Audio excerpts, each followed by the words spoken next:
normally in most gatherings, I would open with like a prayer to the four directions, which includes every element, and it includes the element of fire. And I'll speak my intentions and, out of the relationship I've built with the fire. But what I really want to encourage you as we get started with like learning how to use the sacred smoke to our benefit is just to sit with these copaleras and notice the fire. Like, what do you notice about fire? What is something that stands out to you that fire does for us? Right? Because fire can be beneficial. It can be really scary. And that's why sometimes we're afraid to step into our power, because it's like, wow, if I'm that powerful, I can a fire can completely wipe out a whole community, right? We saw that last year when the fire is not harnessed, when it's out of control. Yeah. And we learned from our indigenous elders that a lot of indigenous communities, they do controlled fires to prevent, widespread fires like that. So they don't avoid the fire. They say, fire is needed to clear the path and for new growth to happen, but it needs to be harnessed. It needs to be in a controlled way, right? So the same thing here, we work with our fire. In the copaleras, when we light them, ignite them, I just learned this in the last workshop too, that like, until it's white, then you can put your copal on there. But Milagros told me if you blow on it, it ignites it a little bit faster. So that inspired already like something in me was like, oh, okay, about the relationship between fire and wind, fire and air, And then, so as we're learning these cleanses, one of the things that I think we need to be mindful of when we use sacred smoke, it's not just like lighting the palo santo or the sage or the copal and going into every room. What matters is our intention. What are we speaking into existence? Our breath activates that fire. Our breath, our words activate those prayers, right? And make it that much more powerful. So if we're doing our cleanse and we're angry, and it's okay to be angry, but if we're speaking from that place of hurt, that fire is going to be like really strong, right? But if we like really sit with this energy of fire and alchemize that hurt, and we're able to get to the root of the hurt and say, okay, what it is that I really desire? And then now we're speaking those intentions and working with this sacred fire and the sacred smoke in that way. And now our fire is harnessed. And it has, instead of being chaotic fire, what is something else that fire is good for? Other than clearing space and destruction. What comes to mind? To warm you up. To warm you up. That's right. So we were talking about the duality of fire, right? It can be either very destructive or very comforting and warm, right? So both aspects of ourselves need the fire. We need to ignite that fire within, whether it's like, really a really gentle fire that's very comforting, or a very powerful fire that's like a warning, or that's going to clear the way. So those are the things I know that come to me.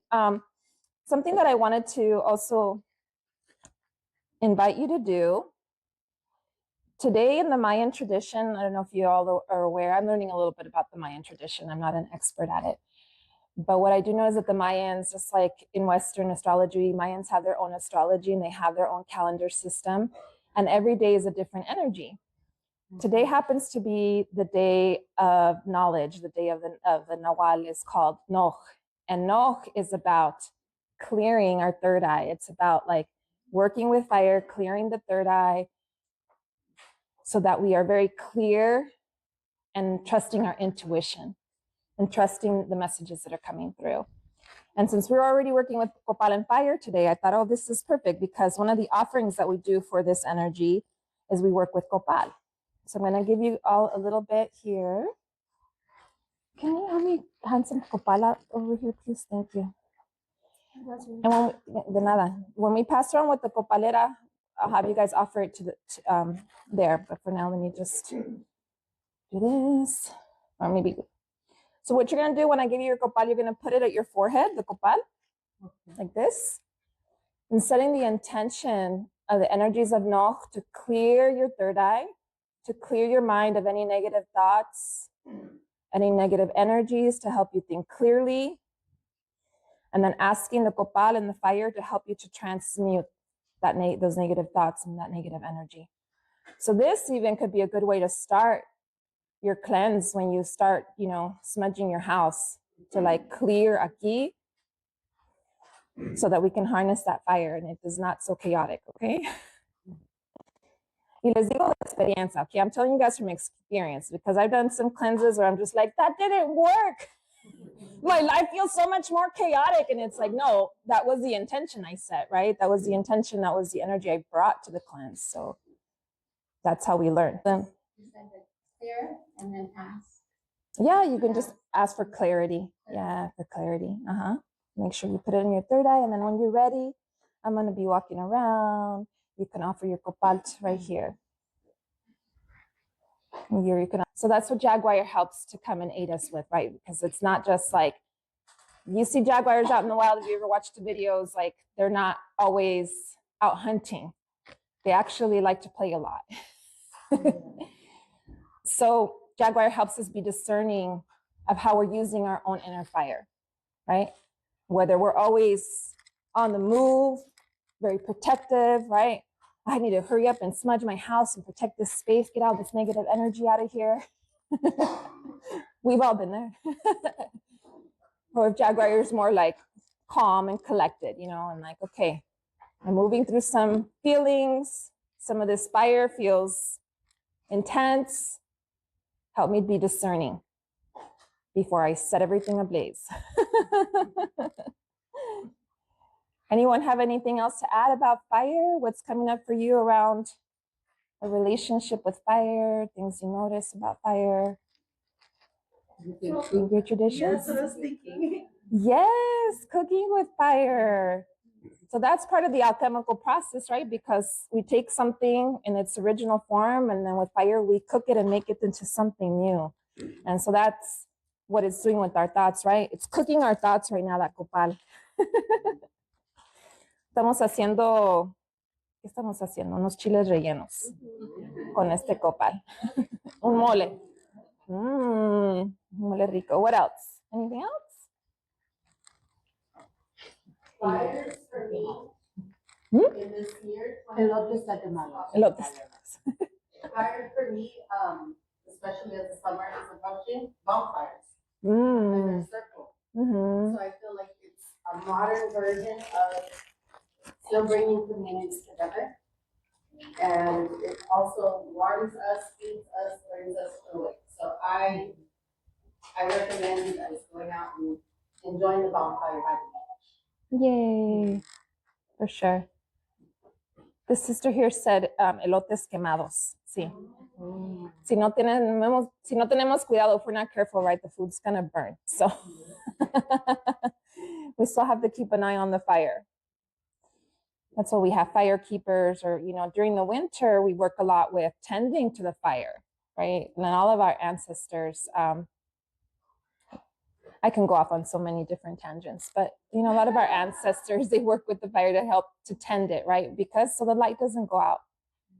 Because the winter months can be long, they can be uncertain.